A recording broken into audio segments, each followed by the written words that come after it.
दोस्तों, हर इंसान को चांदनी रात खूबसूरत लगती है क्योंकि इसकी शीतलता हमारे तन और मन को ठंडक पहुंचाती है। चांदनी रात का चमकता हुआ चांद भी उतना ही खूबसूरत लगता है जितना कि उससे पनपने वाली चांदनी। लोगों में चांद को लेकर एक अलग ही उत्साह दिखाई देता है। यही वजह थी कि धरती के इंसानों ने चांद तक पहुंचने की कई बार कोशिश की। हालांकि शुरू में वैज्ञानिकों को केवल निराशा हाथ लगी, लेकिन आखिरकार इंसानों ने चांद पर पहुंचने का अपना ख्वाब पूरा कर ही लिया। चांद पर जाने के लिए एक समय में दुनिया की दो महाशक्तियां रूस और अमेरिका अंतरिक्ष की रेस लगा रही थीं। लेकिन 20 जुलाई 1969 को यह रेस अमेरिका जीत गया था। इसी दिन नासा के अंतरिक्ष यात्री नील आर्मस्ट्रांग ने चांद पर लैंडिंग की थी। आइए जानते हैं किस तरह से नील आर्मस्ट्रांग ने अपोलो 11 मिशन को अंजाम दिया था। कैसे नील आर्मस्ट्रांग वापस धरती पर लौटकर आए थे। ऐसी ही तमाम जानकारियां को जानने के लिए वीडियो को लाइक और चैनल को सब्सक्राइब जरूर कर लें। दोस्तों, आपने बचपन में चांद से जुड़ी हुई बहुत सी कहानियां सुनी होंगी। बच्चे आसमान में चमकते हुए चांद को चंदा मामा कहकर बुलाते हैं, लेकिन बच्चों की इन सारी कल्पनाओं से परे चांद का अपना एक विशेष वजूद है और इसी की खोज में चंद्रमा पर इसरो अपना तीसरा मून मिशन भेज चुका है, यानी चंद्रयान 3। भारत दूसरी बार चांद की सतह पर लैंडिंग का प्रयास कर रहा है, वह भी ऐसी जगह जहां पर अब तक किसी भी देश ने लैंडिंग की कोशिश तक नहीं की है, न ही हिम्मत। वैसे दुनिया में 11 देश हैं जिन्होंने अपने मून मिशन भेजे हैं। अगर भारत का यह मिशन सफल होता है तो दक्षिणी ध्रुव के पास लैंडर उतारने वाला भारत पहला देश बन जाएगा। लेकिन दोस्तों, जब तक धरती पर इंसानों का वजूद रहेगा तब तक 20 जुलाई को दुनिया याद करेगी। ये वो तारीख है जब इंसान ने चांद पर पहला कदम रखा था। चांद पर खड़े इंसान की तस्वीर सदियों तक हमारे जहन में रहेगी। 20 जुलाई 1969 को नील आर्मस्ट्रांग ने अपना नाम इतिहास में दर्ज करा लिया। नील ने इस दिन चांद पर पहला इंसानी कदम रखा था। नासा का अपोलो 11 4 दिन सफर करने के बाद चांद पर पहुंचा था और 2 घंटे 31 मिनट तक चांद की सतह पर रहा। इंसान के चांद तक पहुंचने की कहानी दिलचस्प है, जो आपको भी जरूर सुननी चाहिए। ये बात आधी सदी पहले की है, जब अमेरिकी राष्ट्रपति जॉन एफ कैनेडी ने किसी अमेरिकी को चांद पर उतारने का सुनहरा सपना देखा। अमेरिका हर कीमत पर इस मिशन में सोवियत संघ से आगे निकलना चाहता था। कैनेडी ने 1961 में कांग्रेस के सामने अपने संबोधन में कहा था कि मेरा मानना है कि अमेरिका को इस दशक के अंत से पहले मानव को चांद पर उतारने और फिर धरती पर सुरक्षित वापस लाने के लक्ष्य को हासिल कर लेना चाहिए। इसी के बाद नासा ने दुनिया के अलग अलग हिस्सों में टीमें बनाई और तैयारी शुरू कर दी। अमेरिका के इस मून मिशन को यूरोप और ऑस्ट्रेलिया के तकनीशियन और इंजीनियर, यूके की कंपनियां, स्थानीय तकनीशियनों वाले ट्रैकिंग स्टेशनों का सहयोग मिला। कुल मिलाकर यह ग्लोबल प्रोजेक्ट बन गया था। इसके अलावा नासा ने करीब 6 साल तक कड़ी मेहनत करके लूनर मॉड्यूल तैयार किया। इसे नाम दिया गया ईगल। यह लूनर मॉड्यूल चांद की कक्षा में रॉकेट के जरिए पहुंचने के बाद चांद की सतह पर लैंड होना था। पूरी तैयारी में करीब 9 साल लग गए और फिर वो दिन आया जिसका इंतजार करीब करीब पूरी दुनिया कर रही थी। तब फ्लोरिडा से नासा के अंतरिक्ष यान अपोलो 11 ने चंद्रमा के लिए उड़ान भरी।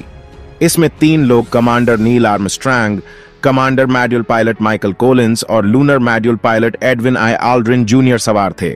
कमांड मॉड्यूल में लॉन्च और लैंडिंग के दौरान अंतरिक्ष यात्रियों को बेंच की तरह कोच में बांधा गया था, जिसका आकार 3.9 मीटर था।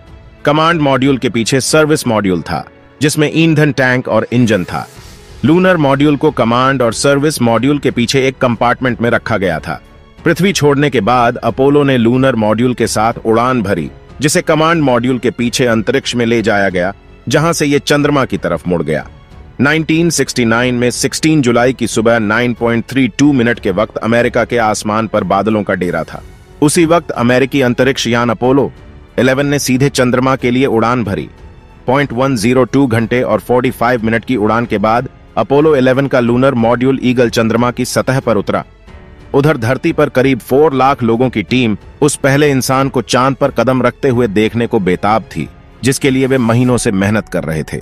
उधर चांद पर नील अब तक बेहद शांत थे, लेकिन जैसे ही उन्होंने अपने लूनर मॉड्यूल से बाहर निकलने के लिए पहला कदम बढ़ाया, उनके हृदय की गति 120 से 130 बीट्स प्रति मिनट पर पहुंच गई, जबकि आमतौर पर किसी वयस्क की हृदय गति 60 से 100 बीट्स प्रति मिनट होती है।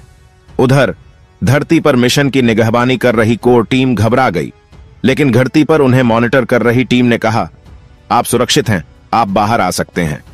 इनमें से आर्मस्ट्रांग और एल्ड्रिन चांद की सतह पर उतर गए। इन्होंने चांद की सतह पर 2 घंटे 31 मिनट तक रहे।